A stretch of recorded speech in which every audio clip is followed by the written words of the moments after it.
você a ler comigo o texto que está lá em 1 Coríntios, capítulo 3. Nós vamos ler do 1. Nós vamos ler até o 15, tá? Até o 15. Todo mundo achou aí? 1 Coríntios 3, de 1 a 15. Olha só, gente. Vamos ver aqui, ó, que diz Paulo para a igreja de Corinto. Eu, porém, irmãos, não pude falar a vocês como a pessoas espirituais, e sim como a pessoas carnais, como a crianças em Cristo. Gente, olha só, esse primeiro versículo, ele é tão emblemático. Paulo, ele tinha uma estratégia, e na estratégia de Paulo, havia um crescimento de conhecimento na palavra de Deus, que começava com algo mais básico e depois ia indo para assuntos mais, assim, que a gente gosta, mais interessantes, mas que se o povo não tivesse esse básico, eles não iam aproveitar. Mas Paulo não via o crescimento deles. E aí chegou um pregador chamado Apolo, e o Apolo não estava nem aí, não tinha estratégia do Paulo. E Apolo, ele pregava mesmo, assim, sabe? Tipo, era o Hernandes Dias da época lá, né? Ele pregava e todo mundo ficava, nossa, que pregação, que coisa maravilhosa, tal, né? E aí começaram a comparar. E aí dividiu a igreja. Olha só, dois tipos de pregador diferentes, que era para abençoar a igreja. O inimigo agiu no coração lá dos irmãos para dividir a igreja. Olha só, gente. Paulo e Apolo, gente gigante na fé, comparado aos coríntios. Aí eles falavam assim, eu prefiro Paulo. Outros falavam, eu prefiro quem, gente? Apolo. E tinha o povo do deixa disso, eu prefiro Cristo. Certo? Era isso que estava acontecendo. E Paulo está explicando para eles, mais ou menos dizendo assim, eu também estou frustrado, gente, eu queria também pregar coisas mais interessantes para vocês, mas vocês não crescem, vocês estacionaram na fé, não tem como continuar fazendo isso para vocês. Bom, versículo 2, eu lhes dei leite para beber, não pude alimentá-los com comida sólida, porque vocês ainda não podiam suportar, nem ainda agora podem, porque vocês ainda são carnais. Porque se há ciúmes e brigas entre vocês, será que isso não mostra o quanto são carnais e andam segundo os padrões humanos? Quando alguém diz eu sou de Paulo e outro diz eu sou de Apolo, não é evidente que vocês andam segundo os padrões humanos? Meus irmãos, guardem aí os versos 3 e 4, eles vão ser importantes na nossa meditação, tá? Quem é Apolo? E quem é Paulo? São servos, por meio de quem vocês creram, e isto conforme o Senhor concedeu a cada um.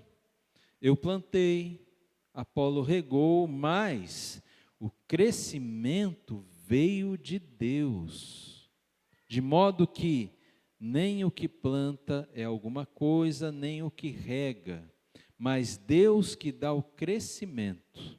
Ora, o que planta e o que rega são um. Olha só, gente. O que planta e o que rega, eles não são diferentes, eles são um. O sentido aqui é de estarem unidos em torno de Deus. Cristo uniu Paulo e Apolo. Como que vocês conseguem se dividir a partir destes dois, de nós dois que estamos unidos em Cristo? Essa é a ideia. e cada um receberá a sua recompensa de acordo com o próprio trabalho. Porque nós somos cooperadores de Deus, e vocês lavoura de Deus, e edifício de Deus. Segundo a graça de Deus que me foi dada, lancei o fundamento como sábio construtor, e outro edifica sobre ele. Porém, cada um veja como edifica. Porque ninguém pode lançar outro fundamento além do que foi posto, qual é Jesus Cristo. Gente, então o único fundamento da igreja é quem?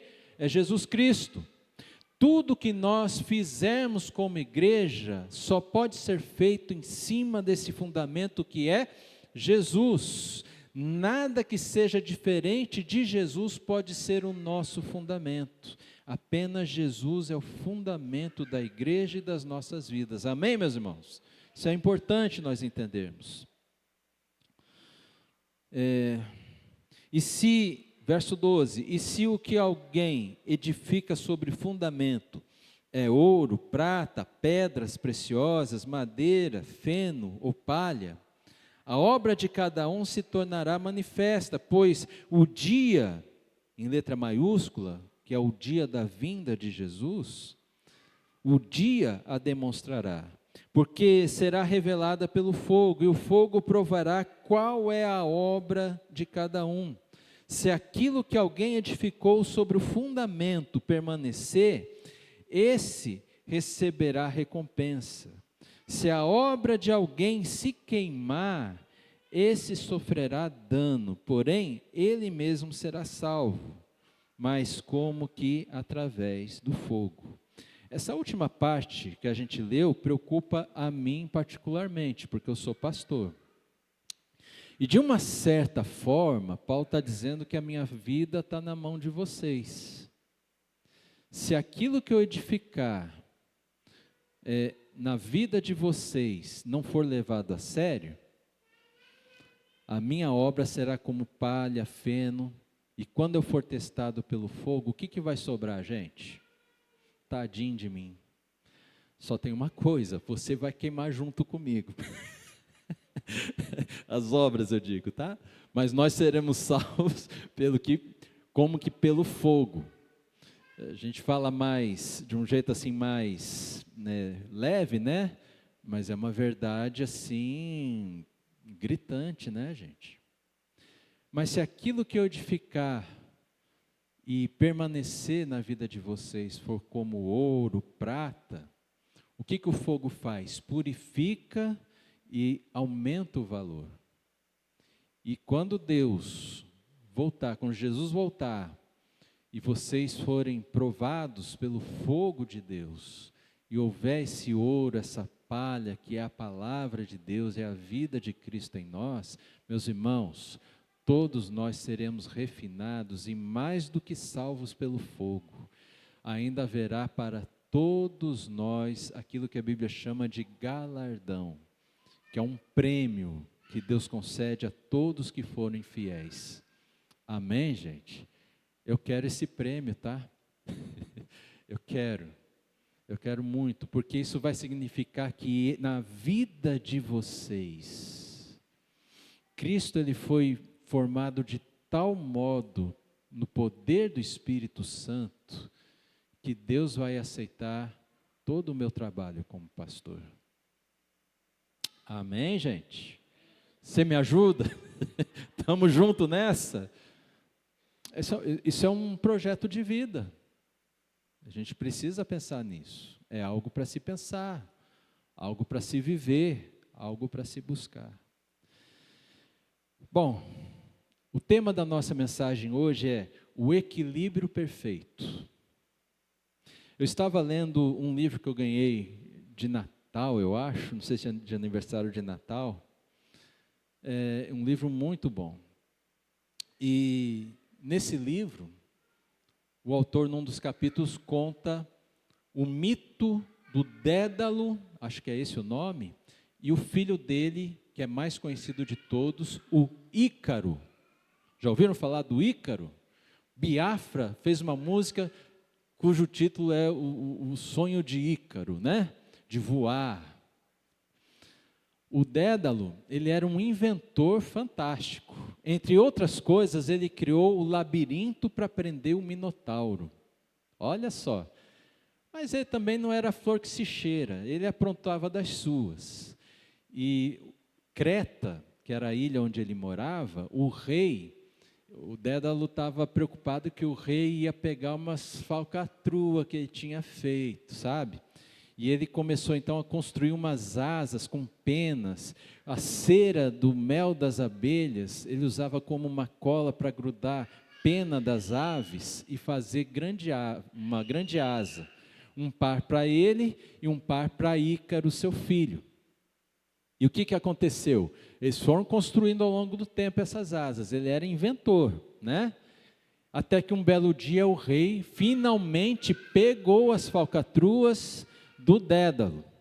E o Dédalo falou: filho, ainda bem que já estão prontas minhas asas. Então nós vamos fugir de Creta.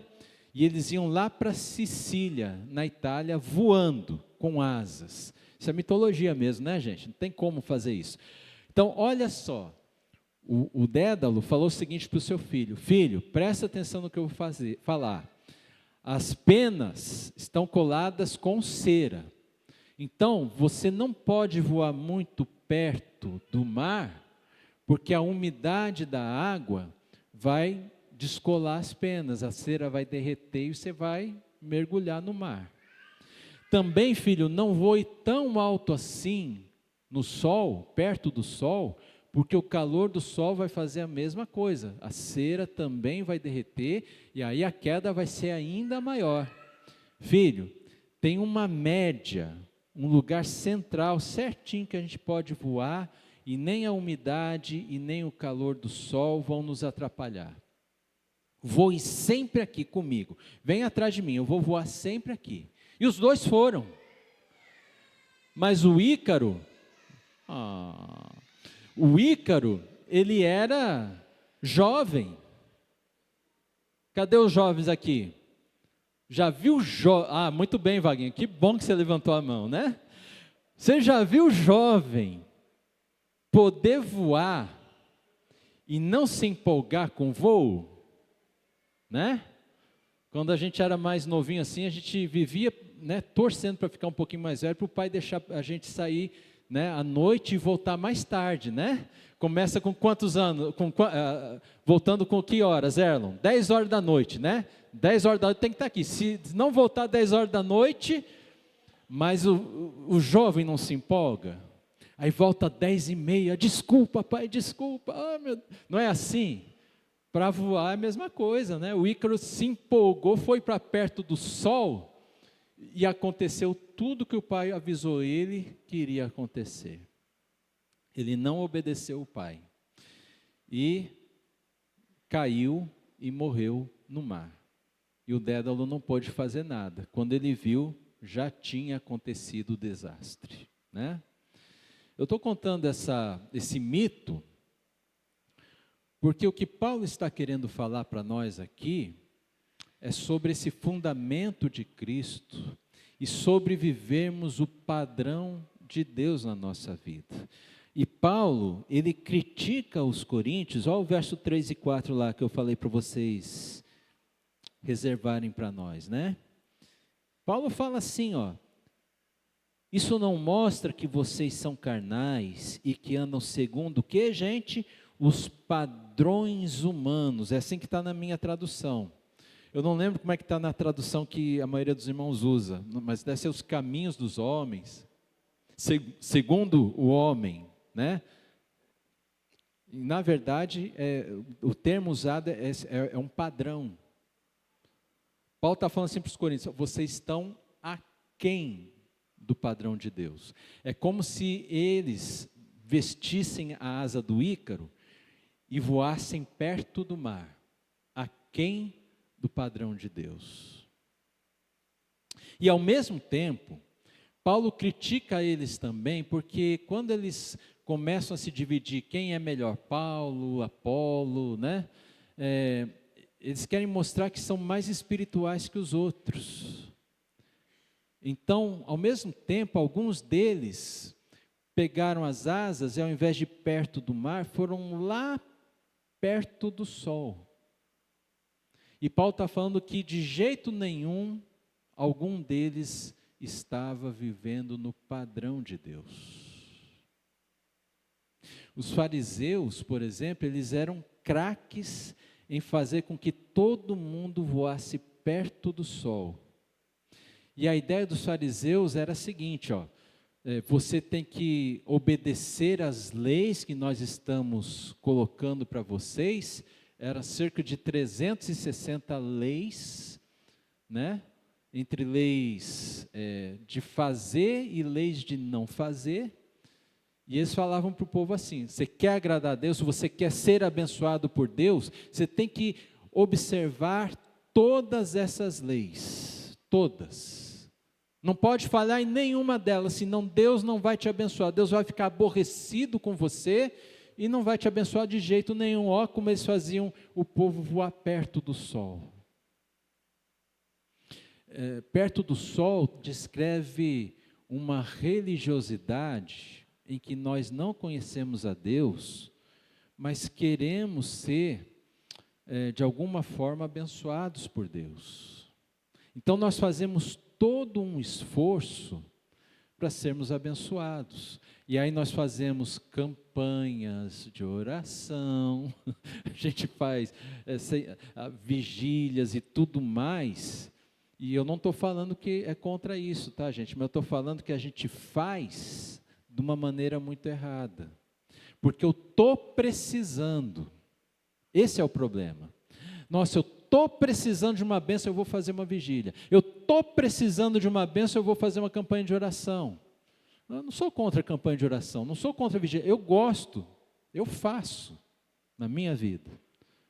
Mas o problema é, eu vou fazer porque eu estou precisando. Então eu quero que Deus me abençoe e eu vou sofrer aqui, né, fazendo esse trabalho de oração, porque eu não gosto, mas eu vou me sujeitar a isso, voando perto do sol, e quando Deus ouvir minha oração, eu nunca mais oro de novo.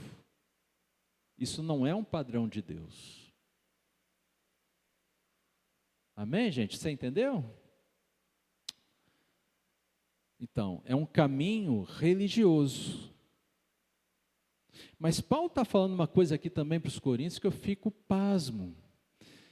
Alguns coríntios que viviam como se não fossem sequer religiosos, que é o caminho da não religião, avesso à religião. Sabe, gente que nem vem à igreja porque acha que toda a igreja é errada, porque não é bem assim, e só ele está certo. Um cristianismo solo. Isso não existe. Jesus fez igreja para nós andarmos juntos. E eu sei, meus irmãos, nenhum irmão aqui, nenhum de nós é fácil. É fácil? Você acha que eu sou facinho? Pergunta para minha esposa. Você acha que eu sou assim, a melhor pessoa do mundo para conviver 24 horas por dia? Você acha que eu sou assim? Você acha que eu sou assim, Paulo? Não, né? Você tem certeza? Está me conhecendo já, viu? Você é assim, Vinícius? Você é a melhor pessoa para a gente conviver? Não, né? Olha, te conheço. Ela também te conhece, né? Como é que é, Eliane? É fácil? Só por Deus, né?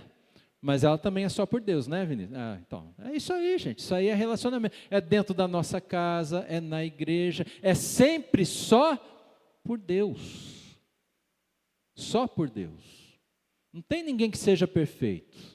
Se você vai em uma igreja esperando perfeição dos irmãos, você vai cair do cavalo. Nenhum irmão é perfeito. Somos falhos. E como a gente falha com Deus? Principalmente quando a gente não vive no padrão de Deus. E olha só, gente. Olha o tanto que Jesus fez por nós. Jesus deu a vida dele por nós, morreu na cruz por causa do nosso pecado, das nossas imperfeições. Ele sabia o quão imperfeitos éramos e ele levou tudo isso sobre si. para que pudéssemos ter a vida de Cristo em nossas vidas. Olha só. E mesmo assim, com tudo isso, continuamos imperfeitos diante de Deus. Como pode? E sabe o que é pior? Ele continua nos amando, do mesmo jeito. Ele sabe o pior que nós podemos fazer. E tem horas que nós somos, como se diz, né? A pior versão de nós mesmos. E você acha que Deus deixa de amar a cada um de nós nesse momento? Sim ou não? Não. Ele continua nos amando. Ele continua validando o sacrifício que Ele fez na cruz por nós. Amém. Glória a Deus por isso, né? Então, quem anda como os coríntios, né, abaixo ali, aquém do padrão de Deus, geralmente acha assim, né, que não vale a pena. Eu tenho minhas próprias coisas para fazer. E vive muito aquém do que deveria viver. E Paulo está mostrando isso para eles. Olha, na verdade, nós temos um padrão. E esse padrão, o fundamento desse padrão é Cristo. E esse padrão, cujo fundamento é Cristo, é um padrão de vida de oração, que é mais do que começar com Senhor meu Deus e terminar com em nome de Jesus, amém. Extrapola isso. Vida de oração é um combo, em que eu uso a palavra de Deus, em que eu uso a oração, eu uso a meditação, eu contemplo a vida, e quando eu estou diante das pessoas com quem eu trabalho, com quem eu convivo, com a minha família, eu procuro viver tudo aquilo que em oração e diante de Deus, Deus falou para mim. Então, quanto tempo por dia eu preciso dedicar a Deus, gente? 5 minutos? 10 minutos? Meia hora? Quanto tempo? 24 horas por dia, todos os dias. Mas não de uma forma que isso seja um peso para nós. Porque Jesus disse, venham a mim todos que estão cansados e sobrecarregados, eu os aliviarei.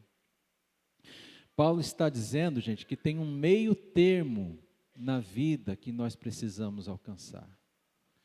Então, esse padrão de Deus, ele não é algo extenuante, algo que vai me cansar, porque eu já estou cansado do meu trabalho, eu já estou cansado das contas que eu tenho que pagar. O nível do padrão de Deus não é lá em cima, é uma média, não é nem muito em cima, nem muito embaixo, é no meio. Por quê? Porque Jesus não quer que você se canse. Jesus não quer que você se sinta sobrecarregado. Jesus quer que você viva uma vida que vale a pena ser vivida, mas que você viva essa vida dentro desse padrão de Deus, onde Jesus é o fundamento, nas 24 horas por dia, mas de uma forma que isso não vai fazer com que eu perca a esperança de viver. Quando eu falo isso, eu estou dizendo assim, ó, você não precisa ver todos os dias e passar 24 horas por dia dentro do templo, não é isso. Você não precisa ler a Bíblia e orar durante 24 horas por dia, não é isso. Vai ter um momento que você vai ter esse tempo com Deus, mas as 24 horas por dia, você vai viver dentro dessa perspectiva de estar dentro do padrão de Deus. Esse é o nosso padrão, né? Amém? Para tudo na vida, precisamos ter um padrão. E esse padrão de Deus, gente, é algo libertador. É algo que transforma o nosso dia. Quando você decide viver para Deus, no padrão de Deus, muitas das dificuldades que você enfrenta no seu dia a dia, você vai vendo assim que Deus vai abençoando de tal forma que muitas vezes você não precisa mexer com aquilo, sabe? Colocar as tuas mãos, elaborar um plano perfeito. Não, muitas vezes, sabe o que vai acontecer? Deus vai te abençoar de tal forma que quando você mais precisa, a solução vai chegar. Porque a tua vida está pertencendo a Ele. Você está dedicando todos os teus dias, todas as horas do dia para Ele. Ele está ouvindo as suas orações, Ele sabe o que você precisa. E quando eu estou vivendo o padrão de Deus, o Senhor é o meu pastor e nada me faltará. Nada. Ele é fiel. O problema é nós crermos que Deus faz assim. O problema é a nossa falta de fé. Eu gosto muito de um texto bíblico que tem um homem que vai pedir para Jesus abençoar alguém da sua casa. Eu não preparei esse texto. Não sei se era filha, se era um filho, né? E Jesus perguntou para ele: você não crê que eu posso curar? E quando eu leio esse texto, a resposta desse homem, eu chego a ver lágrimas nos olhos dele. Eu chego a ouvir uma voz embargada, porque ele diz o seguinte: eu creio, Senhor, mas aumenta a minha fé. Muitas vezes nós somos assim diante de Deus. Eu creio, mas não creio tanto assim. Eu creio, mas aumenta a minha fé. Eu espero que tudo isso que a gente ouve de Ti, Senhor, seja verdade. Eu creio que é verdade, mas aumenta a minha fé. Eu quero mais de Ti. Aumenta a minha fé. Quando vivemos no padrão de Deus, Ele aumenta a nossa fé. E como precisamos da verdadeira fé nesses dias, para vencermos tudo e permanecermos firmes, inabaláveis diante do Senhor. Amém, gente? Essa é a nossa introdução a este ano. Como está a sua vida hoje? Você vive aquém do padrão de Deus? É fácil você brigar, é fácil você reclamar, é fácil o tempo todo apontar culpados para as coisas que não tem sentido dentro de você? Você está vivendo além do padrão de Deus, sabe? Querendo mostrar para Deus que você está buscando Ele mais porque você está precisando, para sensibilizar o coração de Deus, para Deus olhar para você, e depois que você conseguir o que você quer, não precisa continuar tanto assim? Ou você é aquele que tem vivido no padrão de Deus? No padrão de Deus, meus irmãos, nós vamos enfrentar os mesmos problemas na vida que enfrentamos fora do padrão de Deus. Mas a nossa atitude é outra. Ao invés de reclamar, a gente ora. Ao invés de achar ruim, nós nos colocamos como solução. Senhor, que eu seja instrumento da Tua paz. Né? Ao invés de irmos fazer sacrifícios, nós confiamos que Deus é fiel o tempo todo. Você está vivendo dentro do padrão ou fora? Feche os teus olhos, baixa a tua cabeça. Conversa com o Senhor. O Senhor Jesus está presente neste lugar. Ele sabe a vida que cada um de nós tem vivido. E se você tem vivido dentro do padrão de Deus, meu irmão, eu me alegro por sua vida de todo o meu coração. É o que a gente espera de todos. Mas se isso não tem acontecido com você, arrependa-se. Peça perdão a Deus. E fala para Deus: ó, Senhor, eu preciso ser diferente, eu preciso andar no Teu padrão. E Ele vai ouvir a nossa oração hoje.